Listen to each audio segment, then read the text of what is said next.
अब आपको मध्य प्रदेश के सरकारी स्कूलों में बेहतर शिक्षा व्यवस्था की दावों की पोल खुलने वाली खबर को दिखाते हैं। राजधानी भोपाल में सरकारी स्कूलों में शिक्षा व्यवस्था कैसी है, इसका अंदाजा इसी बात से हो जाएगा। एक शिक्षक के भरोसे से 3 कक्षाएं चल रही हैं और एक ही क्लास में 3 कक्षाओं के बच्चों को पढ़ाया जा रहा है। पढ़ाने वाला सिर्फ एक शिक्षक है।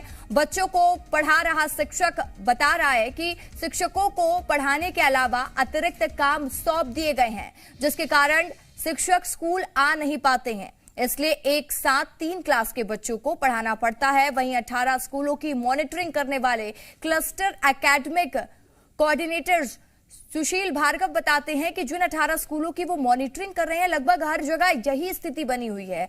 अब जब स्कूल में ये आलम है, एक साथ 3 कक्षाओं के बच्चों को पढ़ाया जाएगा, तो कैसे सुधरेगी रैंकिंग और शिक्षा व्यवस्था, ये बड़ा सवाल है।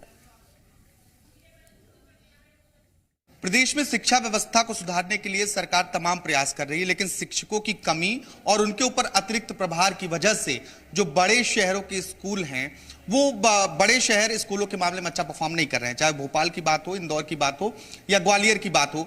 जो प्रारंभिक शिक्षा की रिपोर्ट सामने आई है, उसमें भोपाल सबसे पहले 91 नंबर पे था।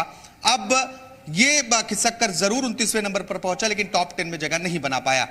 स्कूलों में आलम यह है कि एक शिक्षकों पर 3 कक्षाओं की जिम्मेदारी है। जिस राजधानी भोपाल के जिस प्राथमिक स्कूल में हम मौजूद हैं, यहां पर एक साथ आप 3 कक्षा देख सकते हैं।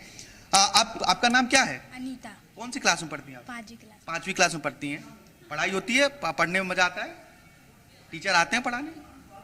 तो देखिए, टीचर पढ़ाने आते हैं और ये 5वीं कक्षा है। 5वीं कक्षा में कुछ बच्चे हैं, इसके अलावा जो दूसरी रो है। आपका क्या नाम है बेटा? अंजलि। कौन सी क्लास में हो आप? 4th क्लास में हो। पढ़ाई होती है, अच्छा लगता है पढ़ने में? यस। रोज आती है स्कूल आप? रोज। देखिए, ये 5वीं कक्षा हो गई, ये 4थी कक्षा हो गई। अब जो तीसरी रो है, अब इसमें भी हम बच्चों से बातचीत कर लेते हैं। क्या नाम है आपका? पवन। कौन सी क्लास में हो आप? 4थी क्लास है। ये कि बच्चे रोज स्कूल आते हैं, एक साथ 3 कक्षाओं को पढ़ाया जा रहा है, क्योंकि शिक्षक है ही नहीं। जो शिक्षक हैं भी, उनको अतिरिक्त काम दे दिया गया है। अब शिक्षक हैं, उनसे बातचीत कर लेते हैं। सर, आप एक साथ कितनी कक्षाओं को पढ़ा रहे हैं? अभी तो फिलहाल 3 कक्षाएं हैं। 3 कक्षा कौन कौन सी है? तीसरी, चौथी, 5वीं। तीसरी, चौथी, 5वीं जी। कैसे मैनेज कर पाते हैं? एक साथ 3 कक्षाओं को पढ़ाते हैं, कैसे मैनेज होता है? देखिए सर, इनको जो है होमवर्क दे के या सब कक्षाओं को अलग अलग काम दे के मैनेज करना पड़ता है। ऐसा क्यों? 3 हमारे शिक्षक सब बीएलओ में लगे हैं। सब बीएलओ में लगे? जी हाँ। अब जो मॉनिटरिंग कर रहे हैं स्कूल की, उनसे भी बातचीत कर लेते हैं और उनसे भी जानने की कोशिश करेंगे आखिर ये परिस्थितियां क्यों बन रही है। सर, लगातार शिक्षा की गुणवत्ता सुधारने की बात सरकार कर रही है, रैंकिंग में अच्छे से परफॉर्म नहीं कर रहे हैं, स्कूलों में ऐसी स्थिति क्यों बन रही है? सर, मैं लगातार जो है मॉनिटरिंग करता हूँ और हर महीने जब मैं आता हूँ जुलाई से, तो कंटिन्यू इनकी छात्र संख्या भी काफ़ी अच्छी थी। अब बच्चों की संख्या में भी कमी हो रही है। इनके अंडर में है जिसकी मॉनिटरिंग करते हैं और हर स्कूल में यही स्थिति है, तो आखिर कैसे व्यवस्था सुधरेगी? जब स्कूलों में शिक्षक पर्याप्त होंगे नहीं, तो अलग अलग कक्षाओं को वो कैसे पढ़ाएंगे? एक साथ 3 कक्षाओं को पढ़ाया जा रहा है। ये तस्वीरें वाकई में हैरान करने वाली हैं और सरकार को, स्कूल शिक्षा विभाग को इस संबंध में सोचना चाहिए, क्योंकि एक और शिक्षकों की कमी भी है, जहां शिक्षक, उन पर अतिरिक्त भार। कैलाश मालवी के साथ आकाश द्विवेदी, जी मीडिया, भोपाल। भोपाल में सबसे बड़ी विडंबना ये है शिक्षा विभाग की कि यहाँ पर अधिकांश टीचर जो हमारे हैं, वो पूरा तरह से गैर शैक्षणिक कार्यों में लगे हों।